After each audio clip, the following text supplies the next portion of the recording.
చెయ్యి పట్టాలని నల్లని సీకట్లో ఒకదాన్నే కూసున్న దిక్కులేని పచ్చినయ్యి బావా నువ్వెప్పుడొస్తావని ఏళ్ళైపోతుండే పిల్ల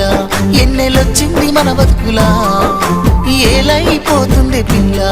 ఏలు వట్టంగా వస్తున్నాయా ఇన్నాళ్ళ ఎడబాటు ఎడవాసిపోతుందిలే ఈ సీనయ్య గుండున్నదే సినదారా నీ కోసము